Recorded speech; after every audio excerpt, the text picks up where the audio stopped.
Hey everybody, welcome to the Lead with Love podcast with Dr. Q, where we talk about love, leadership, and real life lessons that actually matter.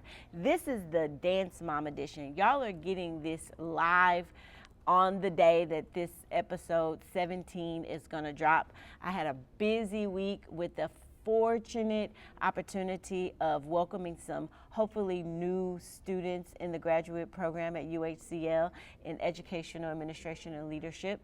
And I also had an opportunity to spend some time with some executive oil and gas leaders about how they can better lead with love. But if you're here, you're not here by accident. Let's jump in. I want to start today with something that I say clearly in my book, because I need you all to hear this before you hear anything else. All right, listen. High expectations absolutely matter in leadership, okay? Expectations and accountability are the foundation of successful teams and organizations. And you cannot achieve excellence without them. I want to make sure that we're all clear on that, because I'm not here today to tell you to lower the bar, not even a little bit. Do not lower it, because that's actually not love. But I am here to tell you that the bar, as important as it means nothing without the relationship underneath it.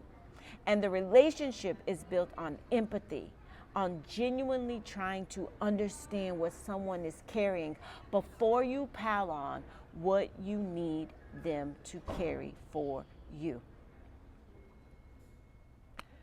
Let me tell you about a teacher who kind of showed me this the hard way. I remember I was in my second year of teaching. I was fresh, I was passionate, I was full of expectations, and I had a student who was always late, chronically, and very disengaged and very resistant to everything that I tried with them, and I handled it completely wrong.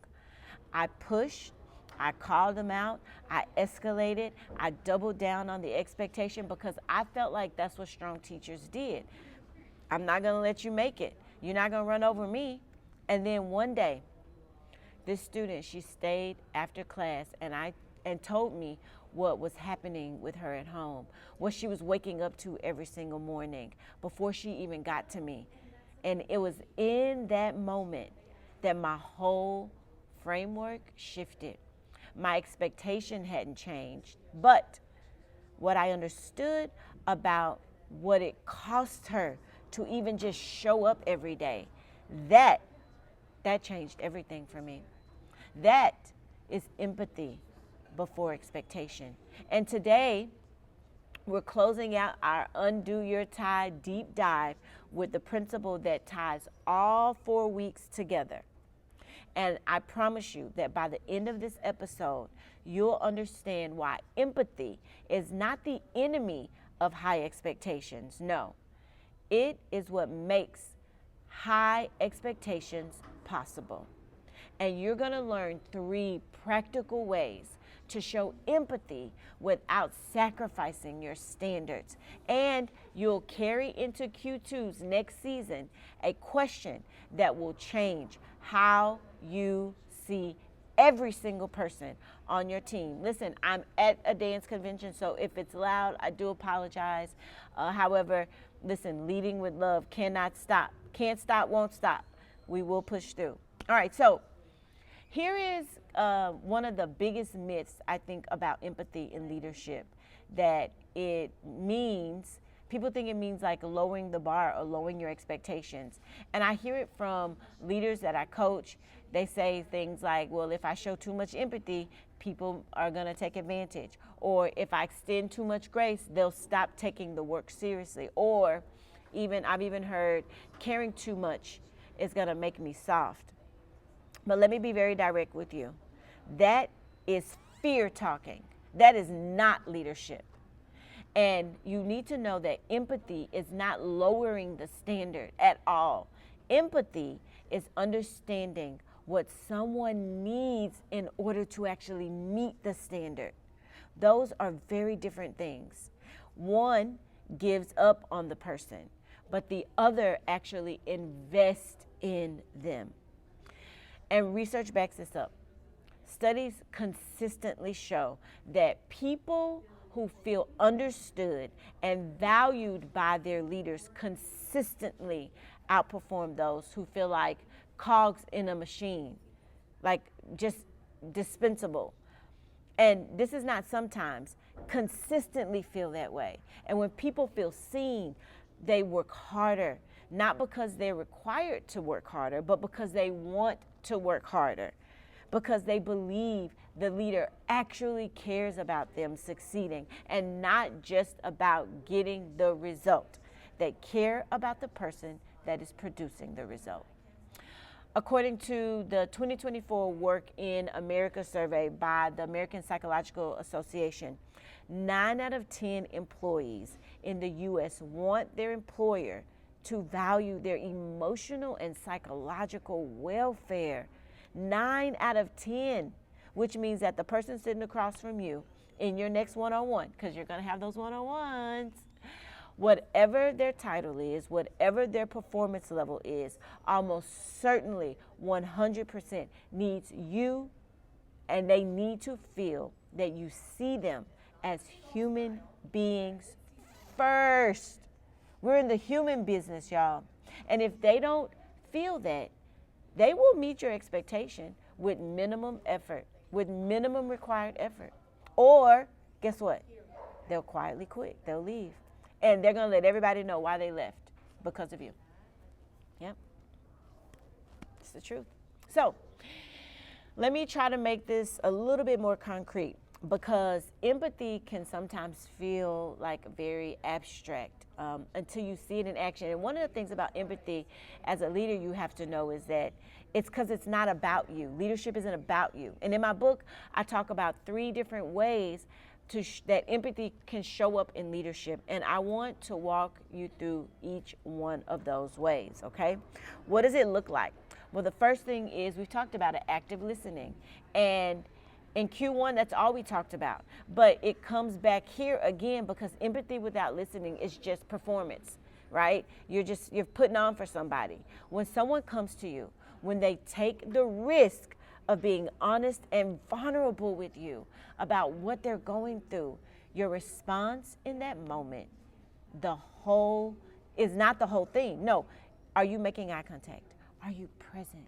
Or are you just kind of formulating your response before they finish? Active listening communicates one thing very clearly, is that you matter more than my to-do list right now. That is the foundation of empathy, and that is not easy to do, especially as leaders when you have hundreds of things to do. But the second thing that you can offer is support for empathy. Here's something that a lot of leaders don't think about. You as a leader have access to things that your people do not have, and your position comes with resources, relationships, and influence. And empathy says, let me use what I have access to in order to help you. You won't be able to fix everything, leader, but asking the question, what do you need and how can I help you, and actually meaning it, is an act of empathy that your people will not forget. They'll never forget it. And the third thing is flexibility in hard times. Y'all, life be lifing. And I say it in my book, and I say it to every single leader that I coach, that sometimes things happen and no standard operating procedure can anticipate everything. Someone's child is sick. Someone is navigating a family crisis. Someone is carrying something heavy that has nothing to do with your organization and has everything to do with their humanity. Empathy says, let's figure out what you need right now. Not, here's the policy, not everyone has bad days, keep going. No, let's figure out what you need. And then let's hold the standard together. The standard doesn't go away, but I believe that you can do it. And with my help, I'll make sure that you get it done. One of my survey responses from the book right, says it better. She says that once I worked under a leader that truly led with love. When we were facing hard and challenging times, she reminded us that every single decision needed to be rooted in care and compassion. She celebrated our small wins. She valued everyone's voice and treated every member of the school community with respect. As a result, the staff morale was high and students actually thrived. Y'all, high standards, high empathy, both of those at the same time, that's the motto. That's the goal. That is exceptional leadership in action, both. And I want to give you all a question before we close out this Dance Mom Edition episode of Lead with Love. And I want you to carry this question into every single leadership interaction that you have starting this week. The question is this: what is this person carrying right now that I don't know about? Not why aren't they performing the way I need them to? Not how do I get more out of this person? Not what's wrong with them.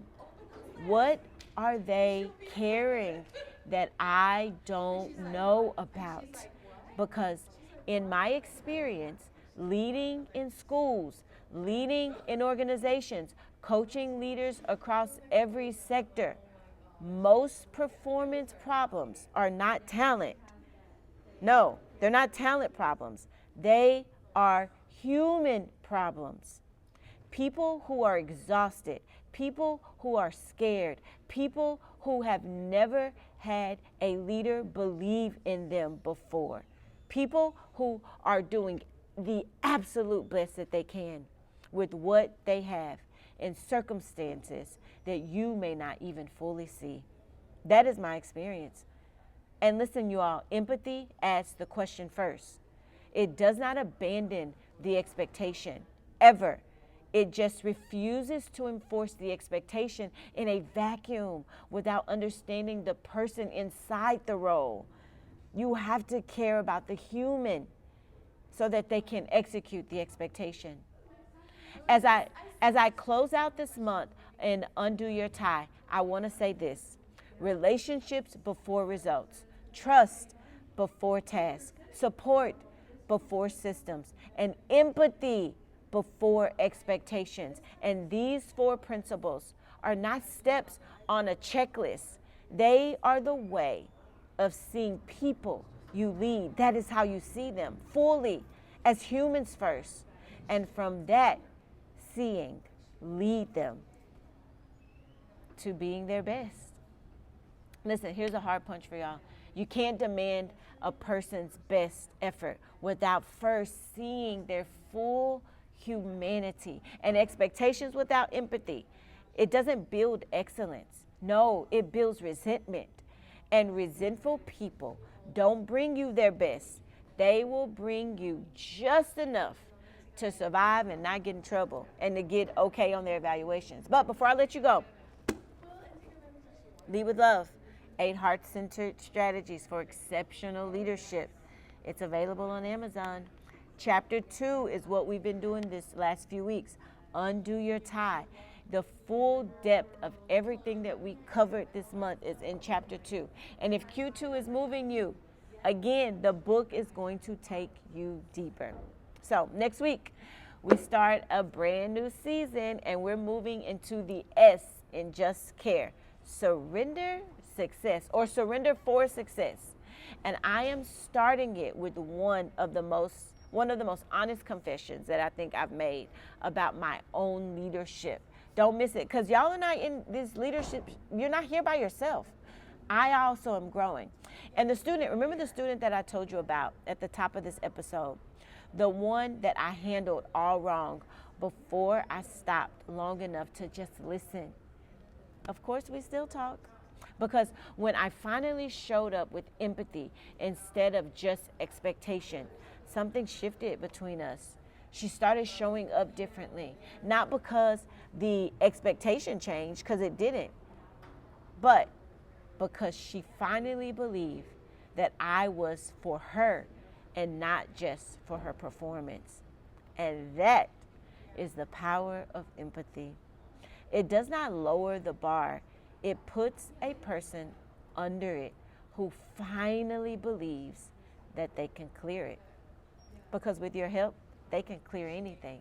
But you got to believe that and you got to know it. I want you all to think of someone right now on your team who is maybe struggling to meet the expectations. And before your next interaction with them, ask yourself the question, what are they carrying that maybe I don't know about? Then go find out. Find out. Ask, right? Because you want them to be successful. But let's first check in on the human, all right? Thank y'all for joining me on this Dance Mom edition of Lead with Love podcast. And if today's message spoke to you, I want you to share it with a leader who has all the standards but no compassion, because they're probably wondering why their team isn't performing. Do not forget to subscribe to my channel so that you don't miss episode 18. Next week, we are starting our Surrender Success Deep Dive. And remember, y'all, leading with love isn't a one-time decision. It is a daily choice that you get to make. And until next time, be well and lead with love. Have an amazing week.